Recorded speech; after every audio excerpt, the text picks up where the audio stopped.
इस एपिसोड की स्टार्टिंग में हम देखते हैं सुपर सैयन 20,000 को इस मोड पर super Saiyan 20,000 super Saiyan infinity से कहता है, मुझे लगता है कि अब हमें गोकू को अकेला छोड़ देना चाहिए। कब तक आखिर हम उसके पीछे लगे रहेंगे? कहीं ना कहीं उसे खुद भी तो चीज़ें सीखनी पड़ेगी। इस मोड पर हम उसे बस एक टास्क देंगे, बट उससे पहले उसे हम दोनों से बैटल करनी पड़ेगी। इस मोड पर super Saiyan infinity super Saiyan 20,000 से कहता है, तुम बिल्कुल सही कह रहे हो, मुझे मेरे मेटावर्स में भी जाना है। वहाँ पर काफ़ी सारे काम हैं जो मुझे करने हैं। मैं अपने सारे काम को होल्ड कर यहाँ पे आ चुका हूँ। पर एक चीज़ बताओ तो मैंने इस मोड पर उसे ये नहीं बताया है कि वो ओमनीवर्स के लीडर का री इनकारनेशन है, और जो चीज़ें उसे करनी है मैंने वो सारी चीज़ें उसे अभी तक नहीं बताई है। हमें पहले उसे ये सारी चीज़ें बतानी पड़ेगी। तब वहाँ पर अचानक से ड्रिप गोकू आ जाता है। इस मोड पर ड्रिप गोकू वहाँ पर आता है। Super Saiyan infinity drip Goku से पूछता है, आखिर तुमने क्या क्या सीखा? Drip Goku super Saiyan infinity को बताता है कि मैंने सबसे पहली चीज़ सीखी कि अगर कोई गलत रास्ते पर चल रहा होगा, जब उसे ये पता चल जाएगा कि वो गलत रास्ते पर चल रहा है, तो वो खुद ही सही रास्ते पर चलने लग जाएगा। अगर वो ऐसा ना करे तो समझ जाना वो काफ़ी ज़्यादा घमंडी है या फिर प्योर इविल है। और दूसरी बात, हम किसी के प्रेजेंट और किसी के पास्ट को देखकर उसके फ्यूचर को प्रेडिक्ट नहीं कर सकते। ये सुपर सैयन इन्फिनिटी ड्रिप को वो समझाने लग जाता है। वो कहता है कि तुम असल में हमसे भी काफ़ी ज़्यादा पावरफुल बन सकते हो। इस मोमेंट पर तुम्हारे पास इस ओमनीवर्स के लीडर की सबसे पावरफुल चीज़ें हैं। तुम उन टेक्निक्स को यूज़ कर सकते हो, जैसे कि रेप्लिकेशन। मैं और कोई भी तुम्हें रेप्लिकेशन नहीं सिखा सकता। इस मोड पर रेप्लिकेशन वो तुम्हें खुद ही सीखना पड़ेगा। और रेप्लिकेशन में तुम तुम्हारे एनिमीज़ की सारी मूवमेंट्स को कॉपी कर सकते हो। उसका जो भी वेपन होता है तुम उसके कॉपी कर सकते हो। तुम हर एक चीज़ रेप्लिकेशन के अंदर कॉपी कर सकते हो। सुपर सैयन 20,000 इस मूवमेंट पर कहता है, मैं रेप्लिकेशन के काफ़ी बेसिक मूवमेंट्स को जानता हूँ और मैं वही तुम्हें सिखा सकता हूँ, बट इस मोड पर मैं तुम्हें वो भी नहीं सिखा सकता क्योंकि कुछ चीज़ें चेंज होती रहती है। मैं बस तुम्हें मूवमेंट ही कॉपी करना सिखा सकता हूँ। हाँ, और ये मूवमेंट कॉपी करने की जो ट्रेनिंग होने वाली है वो ट्रेनिंग चालू होती है आज से और अभी से। गोकू की रेप्लिकेशन ट्रेनिंग स्टार्ट होती है और कुछ ही टाइम के अंदर गोकू बेसिक रेप्लिकेशन को पूरी तरह से सीख जाता है। अब उसे एडवांस लेवल पर जाना था, पर उसके लिए उसे इमोशंस की ज़रूरत पड़ने वाली थी। तब ड्रिप गोकू को काफ़ी सारी चीज़ें पता चलती है, जैसे कि अपना जो ड्रिप गोकू है वो इस हद तक अपनी बेस ट्रांसफॉर्मेशन में पावरफुल हो सकता है कि वो अपने बेस ट्रांसफॉर्मेशन में ही सुपर सैयन इन्फिनिटी और सुपर सैयन 20,000 इन दोनों को डिफीट कर दे, वो भी एक अटैक में। मतलब कि 25% पावर्स जो उसे मिली है वो उसके बेस ट्रांसफॉर्मेशन के हिसाब से मिली है, तो गोकू इससे भी ज़्यादा पावरफुल हो सकता है। ड्रिप गोकू की ट्रेनिंग होती है और ड्रिप गोकू अपनी ट्रेनिंग में काफ़ी सारी चीज़ें सीखता है और वो काफ़ी ज़्यादा स्ट्रांग बन जाता है। एक मोमेंट ऐसा आता है जब वो सुपर सैयन इन्फिनिटी और सुपर सैयन 20,000 इन दोनों को ही अपनी बेस ट्रांसफॉर्मेशन में टो टू टो बैटल में टक्कर देने लग जाता है, और उसके अंदर वो अपनी बेस ट्रांसफॉर्मेशन में ही काफ़ी ज़्यादा पावरफुल होने लग जाता है। इस मोड पर उसका गोल सिंपल था कि उसे अपनी बेस ट्रांसफॉर्मेशन में 1v2 बैटल में सुपर सैयन इन्फिनिटी और सुपर सैयन 20,000 इन दोनों को ही हराना है। एक टाइम ऐसा आता है कि जो ड्रिप गोकू है वो सुपर सैयन इन्फिनिटी को 1v1 बैटल में डिफीट कर देता है और सुपर सैयन 20,000 को भी वो 1v1 बैटल में डिफीट कर देता है। बट अब उसे इन दोनों से ही लड़ना था। पर इस मूवमेंट पर हम ये चीज़ जान पाते हैं कि सुपर सैयन इन्फिनिटी अपनी फुल पावर के साथ नहीं लड़ रहा था, ना ही सुपर सैयन 20,000 अपनी फुल पावर के साथ लड़ रहा था।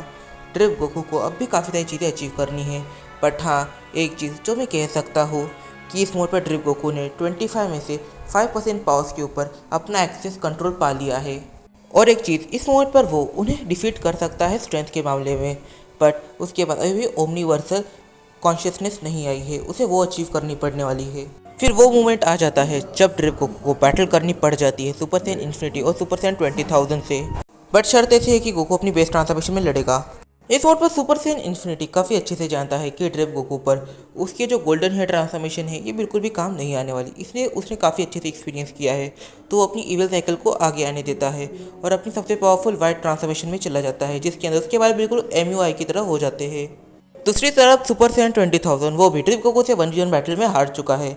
इस मोड पर वो भी अपनी पावर्स को काफ़ी हद तक छुपा रहा था। वो पावर अप करता है और अपने इस सुपर सैयन 20,000 के एडवांस लेवल पर चला जाता है। इस एडवांस ट्रांसफॉर्मेशन के अंदर हम देखते हैं कि उसके बॉडी पर काफ़ी सारे अलग अलग टैटूज बनकर आते हैं। उसके जो बाल थे वो थोड़े छोटे हो जाने लगते हैं और साथ ही में उसके बॉडी पर जो फर था वो फर एकदम से गायब हो जाता है। इन तीनों की ही बैटल स्टार्ट हो जाती है। इन तीनों की बैटल में हम देखते हैं कि गोकू को 1v2 में काफ़ी ज़्यादा टफ सिचुएशंस का फेस करना पड़ रहा था, और ये दोनों इतने भी वीक नहीं थे, ये दोनों भी काफ़ी पावरफुल थे, बट फिर भी गोकू ये सब हैंडल करने की कोशिश कर रहा था और काफ़ी अच्छे से हैंडल भी कर ही रहा था। अपनी बेस ट्रांसफॉर्मेशन को हैंडल करना इस मोड पर गोकू के लिए बिल्कुल भी आसान नहीं था, बट फिर भी वो ट्राई कर रहा था। गोकू इस मोड पर उन सभी के अटैक्स को डॉज करने की कोशिश किए जा रहा था और वो काफ़ी टाइम ये चीज़ें करने में कामयाब हो रहा था। काफ़ी टाइम के मेहनत के बाद गोकू उन दोनों को डिफीट करने में कामयाब हो जाता है। बट इस मोड पर गोकू को एक चीज़ काफ़ी अच्छे से समझ आ चुकी थी कि जब तक उसके पास ओमनिवर्सल लेवल की कॉन्शियसनेस नहीं आ जाती तब तक वो इतना पावरफुल नहीं है। उसे किसी भी कर एक ओमनिवर्सल लेवल की कॉन्शियसनेस को अचीव करना ही होगा। उन्हें डिफीट करने में गोकू को काफ़ी ज़्यादा मेहनत करनी पड़ी और काफ़ी स्ट्रगल के बाद उसने उन दोनों को ही डिफीट कर दिया। इस वर्ड पर गोकू उनसे कहता है शायद से मुझे अपनी बेस ट्रांसफॉर्मेशन को और भी ज़्यादा पावरफुल बनाना पड़ेगा।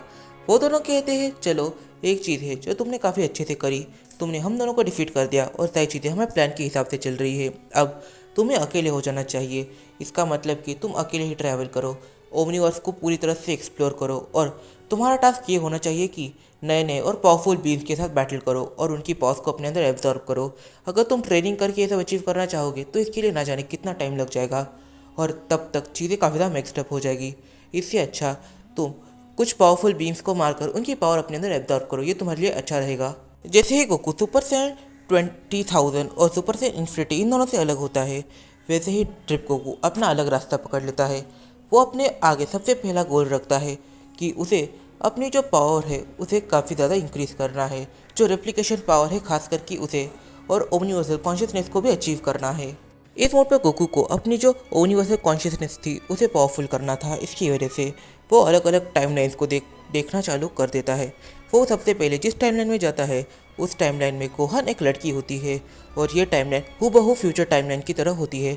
यहाँ पर ट्रंक्स भी होता है, यहाँ पर एंड्रॉइड्स का खतरा भी है, बट यहाँ पर गोहान लड़की है। बट हाँ, फ्यूचर टाइमलाइन की तरह होने से इस टाइमलाइन में ये जो गोहान है इस गोहान की मौत हो जाती है और इस गोहान की मौत का कारण बनते हैं एंड्रॉइड्स। इस मोड पर ड्रिप गोकू ने काफ़ी सारे सैड एंडिंग्स को तो देखा ही और साथ में काफ़ी सारी गुड एंडिंग्स को भी देखा।